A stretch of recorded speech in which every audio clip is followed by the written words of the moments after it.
तो बुलेटिन की शुरुआत करेंगे सीएनबीसी आवाज की बिग बजट एक्सक्लूसिव खबर के साथ। आने वाले बजट में गांव पर खास फोकस देखने को मिल सकता है। सीएनबीसी आवाज को मिली एक्सक्लूसिव जानकारी के मुताबिक नई तकनीक से सड़क बनाने और उसके मेंटेनेंस के लिए राज्य को इंसेंटिव देने का ऐलान किया जा सकता है। साथ ही साथ क्षेत्रीय ग्रामीण बैंकों के लिए खास स्कीम भी लाई जा सकती है। तो इस बड़ी खबर पर पूरी जानकारी के लिए अब जुड़ते हैं हमारे वरिष्ठ सहयोगी लक्ष्मण रॉय से। तो लक्ष्मण जी, बताएं क्या जानकारी है आपके पास, खास तौर पर अगर हम ग्रामीण भारत की बात करें तो किस तरह से विकास के पहिए को आगे बढ़ाने की कोशिश इस बजट में की जाएगी?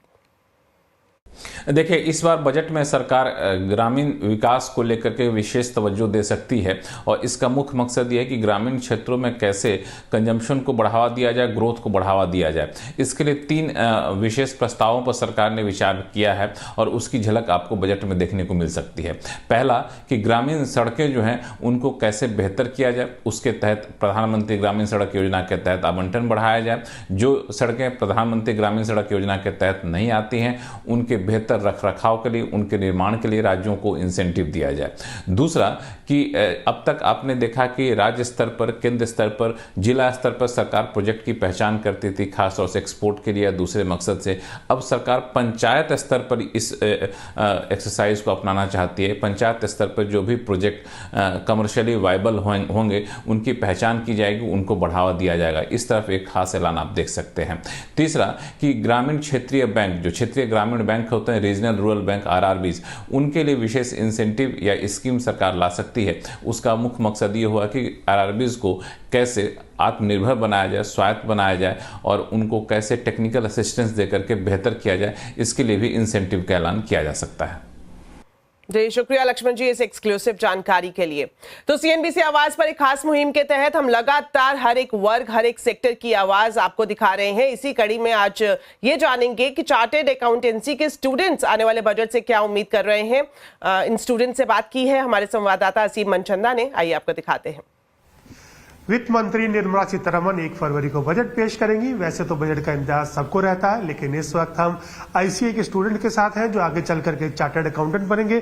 उनकी क्या राय है, वो किस तरह का बजट चाहते हैं, क्या वो टैक्स में किसी तरह का सिंप्लीफिकेशन चाहते हैं, तो आइए उनसे ही पूछ लेते हैं। मैंने सुना है अभी एग्रीकल्चर पे जो टैक्स लगने वाला है, तो at my point of view I think that agriculture पे टैक्स नहीं लगना चाहिए और हमें भी ऐसा लग रहा है कि शायद टैक्स स्लैब जो है वो इंक्रीज होंगे।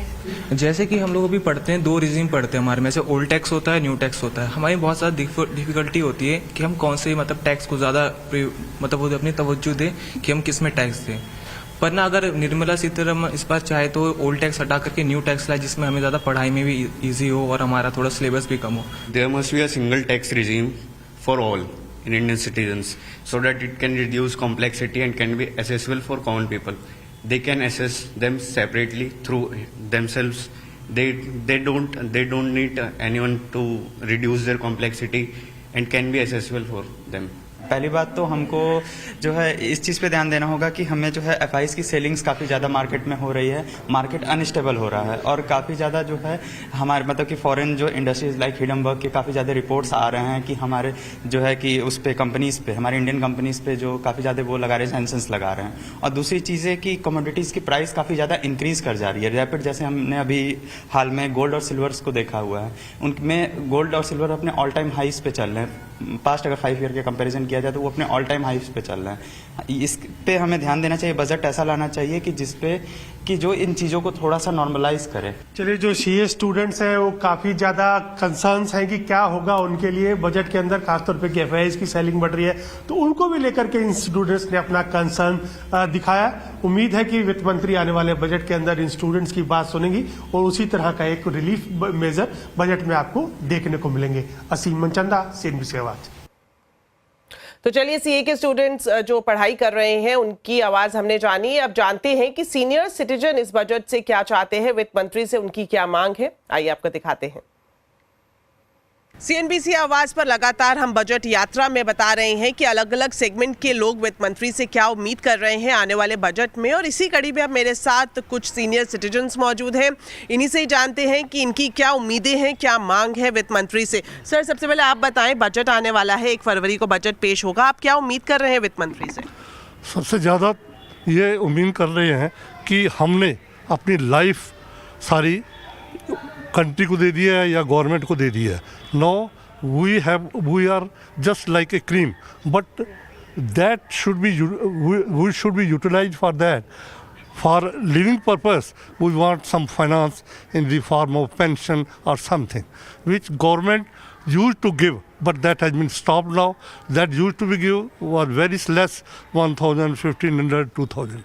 But for living, at this stage, you can realize that children are busy with their own family or children.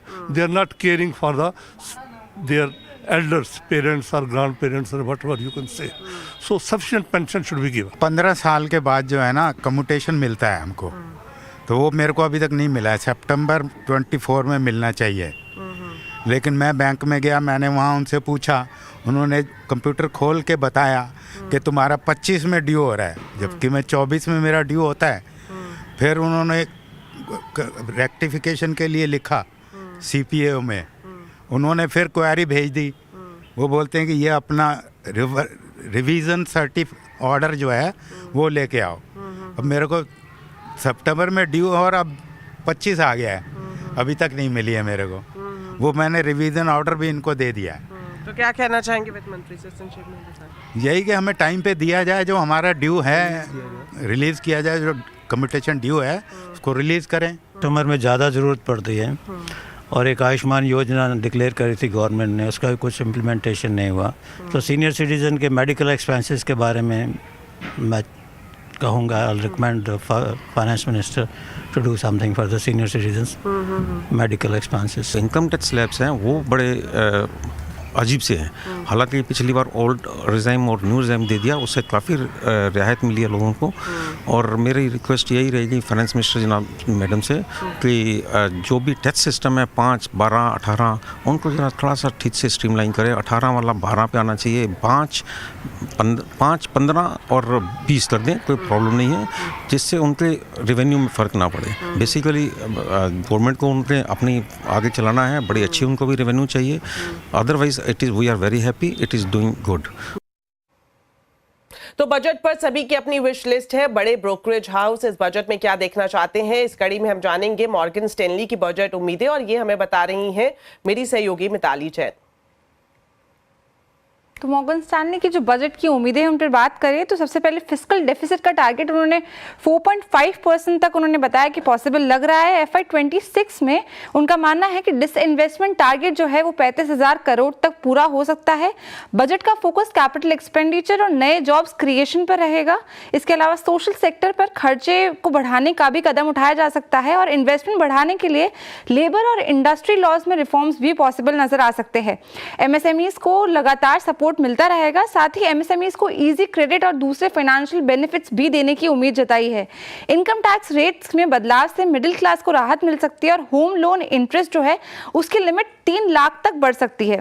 Morgan Stanley की सेक्टर स्पेसिफिक अगर बजट की उम्मीदों की बात करें तो वहां पे उन्होंने बताया है कि स्टील इंपोर्ट और सेफगार्ड ड्यूटी जो है वहां पे एंटी डंपिंग ड्यूटी लगाई जा सकती है। साथ ही डिफेंस बजट में जो एलोकेशन होगा वो 8 से 10% तक बढ़ सकता है। इसके अलावा उन्होंने बताया कि हेल्थ केयर में जो इन्वेस्टमेंट है वो GDP का 2.5% तक भी देखने को मिल सकता है। मॉर्गन स्टैनली का जो मार्केट पे आउटलुक की अगर बात करें तो फाइनेंशियल और कंज्यूमर डिस्क्रिशनरी सेक्टर्स पर उन्होंने ओवरवेट का स्टैंस दिया है। इसके अलावा इंडस्ट्रियल और टेक्नोलॉजी सेक्टर पे भी उन्होंने ओवरवेट की गाइडेंस दी है। इन 4 सेक्टर्स के अलावा बाकी सारे सेक्टर्स पे उन्होंने अंडरवेट की गाइडेंस दी है। तो ये पूरी रिपोर्ट थी जहां मॉर्गन स्टैनली ने बजट पे अपना आउटलुक पेश किया है। चलिए अब आपको देते हैं मार्केट का पूरा अपडेट। लगातार 2 दिन की तेजी के बाद कारोबारी हफ्ते के आखिरी दिन बाजार में उतार चढ़ाव दिखाई दिया। सेंसेक्स निफ्टी गिरावट के साथ बंद हुए। सेंसेक्स निफ्टी में गिरावट रही। सेंसेक्स की बात करें तो 330 पॉइंट गिरा, वहीं निफ्टी 113 पॉइंट फिसलकर बंद हुआ। Mid cap small cap shares में भी बिकवाली रही। डिटेल्स लेते हैं अब कंचन नौटियाल से। तो कंचन, बताएं आज के बाजार में किन स्टॉक में तेजी और कहां सुस्ती दिखाई दी? तो डेफिनेटली हफ्ते का आखिरी कारोबारी दिन पॉजिटिव नोट में तो बंद नहीं हुआ है, लेकिन देखते हैं कि स्टॉक स्पेसिफिक एक्शन आज हमें किस तरीके का देखने को मिला है। सबसे पहले बात करते हैं निफ्टी के बढ़ने वाले शेयर। एचयूएल में 2% की तेजी, कल नतीजे आए थे, कल तो गिरावट थी लेकिन आज शेयर में 2% की तेजी है। ब्रिटानिया 2% की तेजी, कैचअप रैली आप बोल सकते हैं क्योंकि एफएमसीजी काउंटर में ये देखा गया है आज। आयशा मोटर्स में 2% का इजाफा, ग्रासिम इंडस्ट्री कल भी गेनिंग में था और आज भी इसमें 2% की तेजी देखने को मिल रही है। गिरने वालों में डॉक्टर रेड्डी लैब, कल नतीजे आए थे और नतीजों के बाद शेयर का ये हाल है। ट्रेंट में आज कमजोरी देखने को मिली है 4.5% की। ऑटो सेक्टर तो पूरा का पूरा ही डूबा हुआ है, एमएनएम में भी 3% की कमजोरी एविडेंट है और अडानी एंटरप्राइजेस भी 3% की कमजोरी के साथ बंद हुआ है।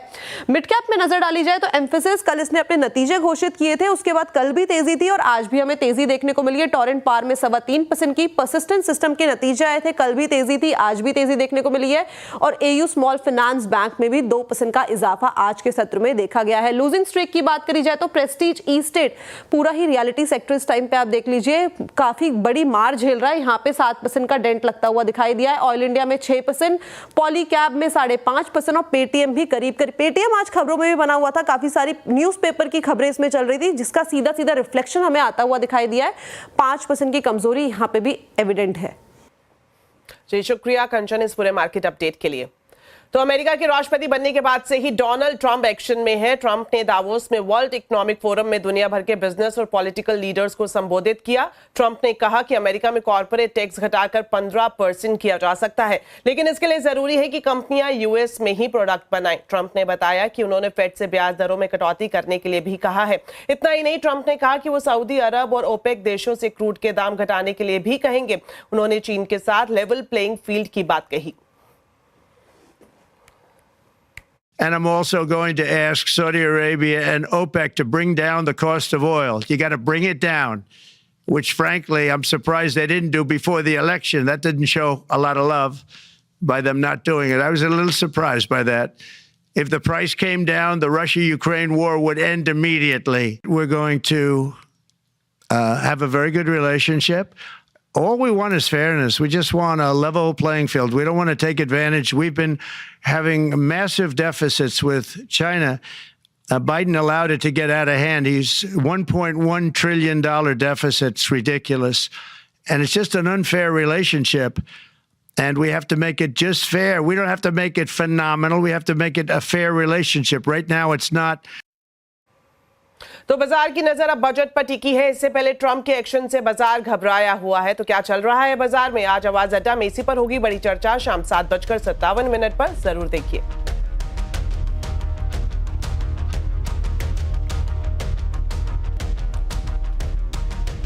वक्फ कानून में संशोधन पर विचार करने के लिए गठित जेपीसी में आज फिर जमकर हंगामा हुआ और विपक्ष के 10 सांसदों को एक दिन के लिए जेपीसी से निलंबित कर दिया गया है। सस्पेंड होने वाले सांसदों की बात करें तो इसमें एआईएमआईएम के असुद्दीन ओवैसी, टीएमसी के कल्याण बनर्जी, डीएमके के ए राजा शामिल हैं। आज मीटिंग शुरू होते ही विपक्षी सांसदों ने आरोप लगाया कि उन्हें अध्ययन करने का पर्याप्त समय नहीं दिया जा रहा। दिल्ली चुनाव के चलते बीजेपी सदस्य हड़बड़ी में काम कर रहे हैं। विपक्षी सदस्यों ने मीटिंग का एजेंडा बदलने का भी आरोप लगाया है। आज कश्मीर के धार्मिक संगठन प्रमुख मीरवाइज उमर फारूक को अपना पक्ष रखने के लिए बुलाया गया, जबकि एजेंडा में अलग अलग संशोधनों पर चर्चा की बात थी। आपको बता दें, इससे पहले पिछले साल अक्टूबर में जेपीसी की बैठक के दौरान भी हाथापाई और हंगामा हुआ था। आज के हंगामे के बाद कल्याण बनर्जी ने जेपीसी को एक धोखा बताया है। Inside there is an undeclared emergency is going on. He is treating everyone, all members of the opposition, as a domestic hands, as if we are in his house. And whenever the proceeding was going on, some telephone call is coming from him, from somewhere, and he was reacting on the basis of some call. Therefore, it appears that he is a conduit pipe only. He is implementing someone's decision, ministry's decision here. He has reduced the JPC into farce. चलिए अब आपको बताते हैं मध्य प्रदेश से बड़ी खबर। मध्य प्रदेश के उज्जैन, ओंकारेश्वर, मंदसौर, ओरछा जैसे धार्मिक स्थानों पर अब पूरी तरह से शराबबंदी रहेगी। मुख्यमंत्री मोहन यादव ने आज ये बड़ा फैसला लिया है। कुल 17 धार्मिक स्थानों पर शराबबंदी लागू रहेगी। मुख्यमंत्री मोहन यादव ने कहा था कि मध्य प्रदेश के अंदर जहां जहां भगवान श्री कृष्ण के चरण पड़े वहां लीलाएं हुई हैं, इसलिए एक एक स्थान को हम अपने धार्मिक पर्यटन का केंद्र बनाएंगे। शराबबंदी की घोषणा के बाद बीजेपी नेता उमा भारती ने प्रतिक्रिया दी है। उन्होंने कहा कि मोहन यादव सरकार का धार्मिक शहरों में पूरी तरह से शराबबंदी का फैसला बेहद सराहनीय है। तो चलिए इसी के साथ वक्त है एक छोटे से ब्रेक का, लेकिन खबरें अभी और भी हैं। आप बने रहिए सीएनबीसी आवाज के साथ।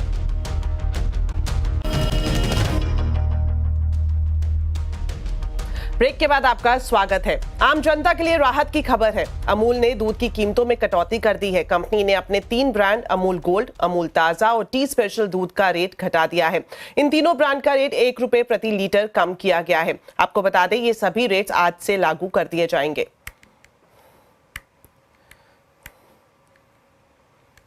तो जहां एक तरफ अमूल की तरफ से थोड़ी राहत की खबर है, वहीं दूसरी तरफ मुंबई में ऑटो, टैक्सी और साथ ही साथ बस से सफर करना अब महंगा हो गया है। इस वक्त ये बड़ी खबर आ रही है कि सरकार ने ऑटो और टैक्सी का किराया 3 रुपए से बढ़ा दिया है। टैक्सी का किराया 28 रुपए से बढ़ाकर 31 रुपए कर दिया गया है। वहीं ऑटो का किराया 23 रुपए से बढ़ाकर 26 रुपए किया गया है।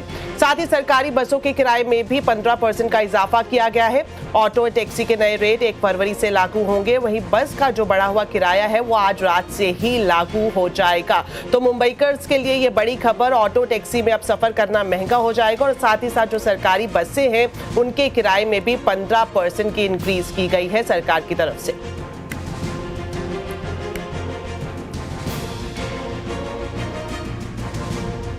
तो रेस्टोरेंट मालिकों और फूड एग्रीगेटर्स के बीच खटपट अब कानूनी लड़ाई की ओर बढ़ रही है। National restaurant association of India ने जोमेटो और स्विगी पर आरोप लगाया है कि ये प्लेटफॉर्म रेस्टोरेंट के ग्राहकों का डेटा चुराकर अपनी ब्रांडिंग से खुद खाना बेच रहे हैं। बर्गर से लेकर राजमा चावल और छोले भटूरे तक सब कुछ 10 मिनट में आपके घर पर डिलीवर। फूड बिजनेस एग्रीगेटर्स के इस नए दांव ने रेस्टोरेंट मालिकों की नींद उड़ा दी है। जोमेटो ने ब्लिंकिट, ब्रिस्टो के जरिए खाना बेचना शुरू किया है तो स्विगी स्नैक भी इस बिजनेस में उतर चुकी है। जेप्टो कैफे भी सिर्फ 10 मिनट में आपके घर स्नैक्स से लेकर मील तक सब कुछ पहुंचा रही है, वो भी भारी डिस्काउंट पर। इससे पहले रेस्टोरेंट मालिक एग्रीगेटर पर ज़्यादा कमीशन लेने का आरोप लगाते रहे हैं, लेकिन अब पहली बार ग्राहक ही चुराने का आरोप लगाया गया है। आरोप है कि ये ब्रांड थर्ड पार्टी किचन से खाना मंगाकर कम दाम में बेच रहे हैं। हम इसके खिलाफ हैं कि ये जो जोमेटो स्विगी हैं, जो हमारे पार्टनर्स हैं, जो फूड डिलीवरी करते हैं, लॉजिस्टिक्स हमारे लिए करते हैं, हमको ऑर्डर्स लाके देते हैं, जब वो इस स्पेस में घुस जाए हमारे को उस बात से प्रॉब्लम है। क्योंकि अब वो क्या कर रहे हैं, उनका जो ऐप है Bistro via Blinkit which is owned by Zomato and उनका जो ऐप है Snacc which is completely owned by Swiggy, हमारे को इससे क्या दिक्कत है कि ये इसमें खुद के प्राइवेट लेबल्स बेच रहे हैं, इन द सेंस कि ये खुद थर्ड पार्टी से वो सेम प्रोडक्ट जो हम रेस्टोरेंट में बेचते हैं वो खरीद के उनका जो ब्रांड नेम है स्नैक या बिस्ट्रो उसके नाम से बेच रहे हैं और हमारे को उस बात से दिक्कत है। एनआरआई ने अब स्विगी जोमेटो के खिलाफ कंपटीशन कमीशन ऑफ इंडिया में प्राइवेट लेवलिंग की शिकायत दर्ज करने का फैसला किया है। रेस्टोरेंट्स का ये भी आरोप है कि ये कंपनियां रेस्टोरेंट्स के ग्राहकों के डेटा का इस्तेमाल अपने बिजनेस के लिए कर रही है। They are not giving anything to any, हमसे वो कमीशन भी ले रहे हैं, डिलीवरी चार्जेस भी ले रहे हैं, कस्टमर से भी ले रहे हैं, डिलीवरी चार्जेस ले रहे हैं। फिर these apps are like they're destroying this restaurant line basically because these apps are their own apps. And how can you see, I can understand that you're delivering ice cream in 10 minutes or packets of biscuits or chips in 10 minutes because all you have to do is pick it up and deliver. But how can you deliver food in 10 minutes? हमने इस बारे में Swiggy और जोमेटो दोनों कंपनियों से बात की। स्विगी ने कोई जवाब नहीं दिया। वहीं जोमेटो के फाउंडर सीईओ दीपेंद्र गोयल ने रेस्टोरेंट मालिकों को लिखा था कि ब्रिस्टो केवल स्नैक्स और ड्रिंक्स की फास्ट डिलीवरी करता है और रेस्टोरेंट से कंपटीशन नहीं है। ब्रिस्टो का बाजार में हिस्सा केवल 0.5% होगा, जो रेस्टोरेंट उद्योग के लिए खतरा नहीं है। कंपनी ने रेस्टोरेंट के ग्राहकों का डेटा इस्तेमाल करने के आरोप को भी गलत बताया है। फूड डिलीवरी प्लेटफॉर्म्स और रेस्टोरेंट ओनर के बीच विवाद कोई नया नहीं है, कभी बहुत ज्यादा कमीशन को लेकर तो कभी प्लेटफॉर्म फीस को लेकर, लेकिन इस बार मामला ज्यादा गंभीर है क्योंकि इस बार फूड डिलीवरी प्लेटफॉर्म्स खुद खाना बना भी रहे हैं और उसे बेच भी रहे हैं, वो भी 10 मिनट में डिलीवरी के प्रॉमिस के साथ। रोहन सिंह, दिल्ली।